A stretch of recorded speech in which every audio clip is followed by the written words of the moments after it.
يا مساء الخيرات على كل اهلاوي واهلاويه في المجره. معاكم شريف، ارجو دعمي بشير ولايك وسبسكرايب وفعل زر الجرس عشان يوصلك كل جديد. وعندك لينك الفيسبوك في اول كومنت، خش اعملي فولو وشير عشان الفيديو يوصل لكل الناس ونواجه اعلام الزملكاوي المنحاز.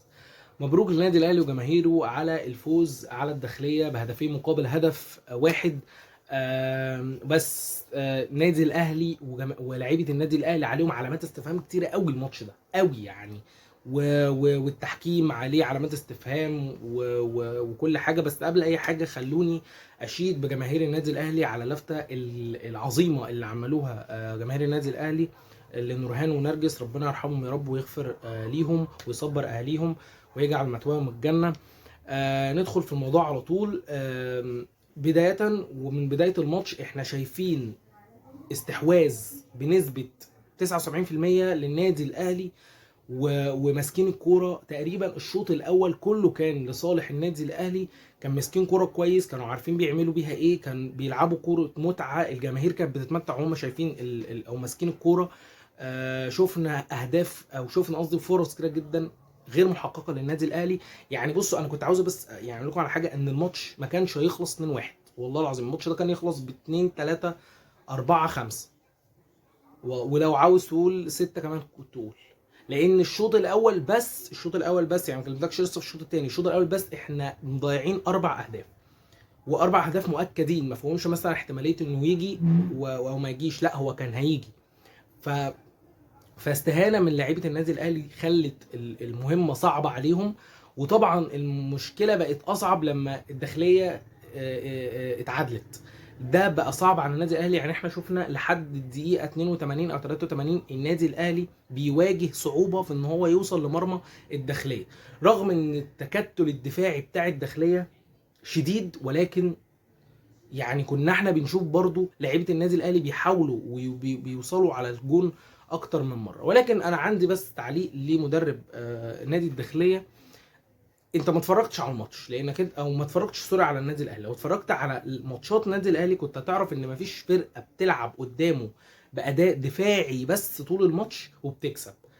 احتماليه انك تكسب الماتش يعني ضئيله جدا. ولكن هو ما كانش بيلعب على المكسب، هو كان بيلعب على التعادل. والدليل ان هم اول ما جابوا الجون بدأنا نشوف تكتل دفاعي صلب النادي الداخليه. ولكن انت بتجبر، او لما انت بتلعب بشكل دفاعي انت بتجبر النادي الاهلي او اي فرقه عامه ان هي تلعب في منطقتك فتحقق فرص. فاحتماليه ان يجي فرصه منهم بتصل ل 99%. ف وده اللي حصل فعلا. كوره من السوليه طلقه تيجي في رجل مدافع، تخش الكوره يعني زي الطلقه. وده كان نتيجه يعني طبيعيه، لان انت زي ما قلت بتلعب بشكل دفاعي. طيب الشوط الثاني شفنا فيه تبديلات كولر بدري. وانا من وجهه نظري التبديلات اللي كانت مؤثره فعلا واللي جابت نتيجه مع النادي الاهلي هم تبديلين: كوكا والسوليه. هم التبديلين وعبد القادر. بس عبد القادر لو كان نزل من بدري شويه، يعني عبد القادر لو كان نزل بدري شويه كان عمل فارق، لان عبد القادر كان بيتحرك بالكره كويس. ودفاع الداخليه كان خلاص اتهلك، لان يعني الداخليه تقريبا كان بيلعب طول الماتش باداء دفاعي. والنادي الاهلي بيستغل النقطه دي كويس، لان اغلب الكور اللي بتتلعب عند منطقه الخصم ومنطقه ال 18، فبيبقى سهل على النادي الاهلي ان هو يسجل. ف فالداخليه زي ما قلت يعني نسيت النقطه دي او ما حطتهاش في دماغها، او مدرب ما اتفرجش على ماتشات الاهلي مع الفرق اللي بتدافع بشكل مستمر. تعالوا نتكلم على علامات الاستفهام اللي كانت على لاعبي النادي الاهلي. مبدئيا هتكلم في الكسور اللي كانت موجوده في لاعبي النادي الاهلي. هم حسين الشحات، رضا سليم، مين، كهربا.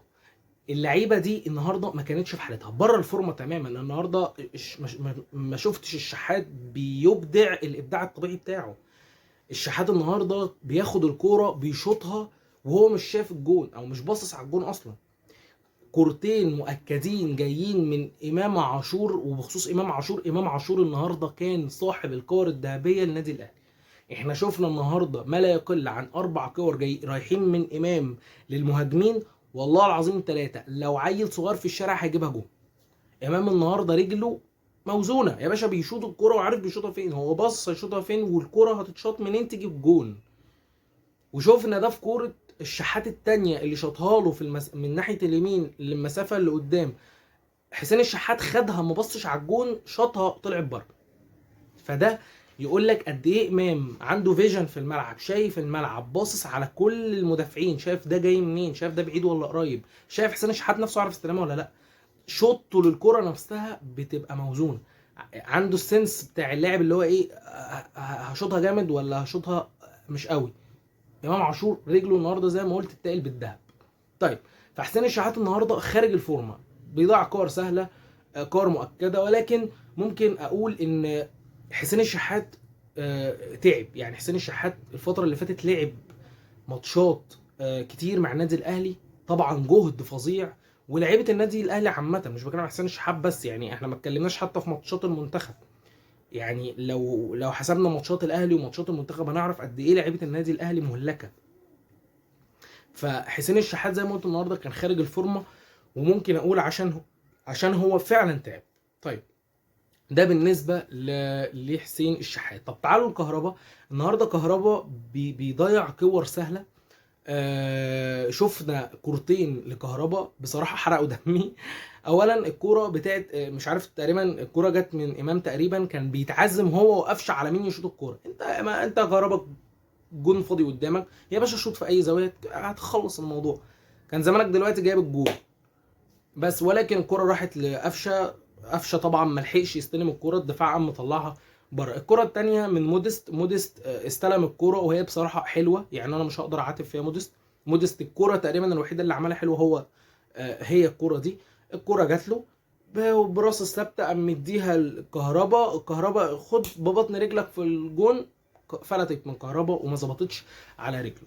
فكهرباء النهارده زي ما قلت كان خارج الفورمه، ومش عارف ليه بصراحه. يعني كهربا النهارده يعني مهزوز، مش في حالته العاديه، ومش عارف ليه. ومش هقول جهد لان هو ما بيلعبش مع النادي الاهلي كتير، او ما بيبذلش جهد زي الاول. يعني قبل وجود مودست لا، كهربا كان بيتضغط لان هو كان تقريبا كل ماتش بيلعب 90 دقيقه.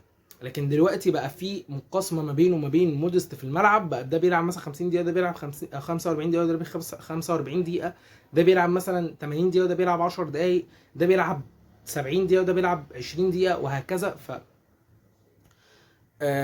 يعني مش هقدر اقول على كهربا ان هو مجهد، لان هو كهربا النهارده نفسيا مش في المود.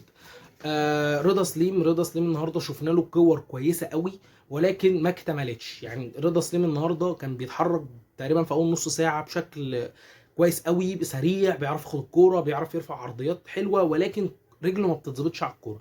ف... فرضا سليم النهارده برده غير موفق تماما.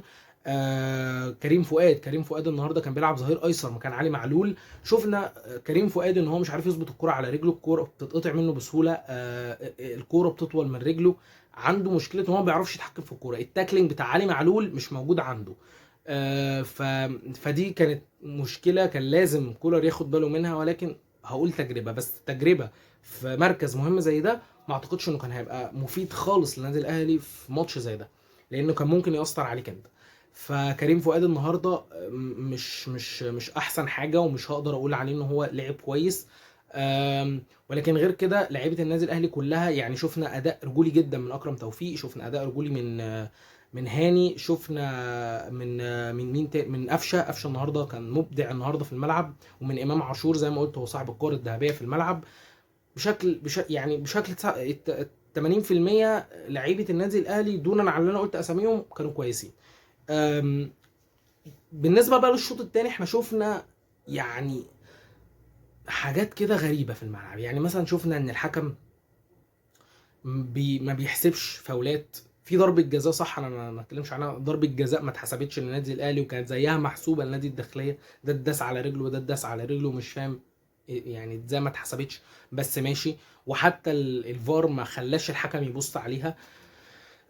مين تاني؟ عندك الكور اللي هي بتاعت مسك ربيعه لما اتمسك، لا ياسر ابراهيم لما اتمسك، معلش، ياسر ابراهيم لما اتمسك وقع، وحتى اللاعب جه اعترض على اللاين على الحكم الرايه وقال له ده هو اللي وقع لوحده. يا باشا لا، انت ماسكه وموقعه، والمفروض كان حكم الساحه يديك انذار وطرد على اعتراضك، تمام. ولكن هو اداله اكتفى بانذار بس يعني. زي ما قلت برضو شفنا يعني قرارات من الحكم مش مؤثرة، ولكن كانت ممكن تخلي او تحقق فرص زيادة عن عند النادي الاهلي. ولكن بشكل مجمل مش هقول ان في افعال يعني مشينة في التحكيم، مش زي طبعا اللي بنشوفه الطبيعي، ولكن في اخطاء تحكيمية. اتمنى ان يعني يتم التركيز على اكتر من كده شويه، بس معرفش من مين. يعني اتحاد الكوره نفسه بيسيب الحكام بتاعته تتضرب وعادي، اكيد مش هيركزوا في حاجه هايفه زي دي. ف فعامة مبروك للنادي الاهلي ومبروك لجماهيره وكده النادي الاهلي احتل المركز الثاني.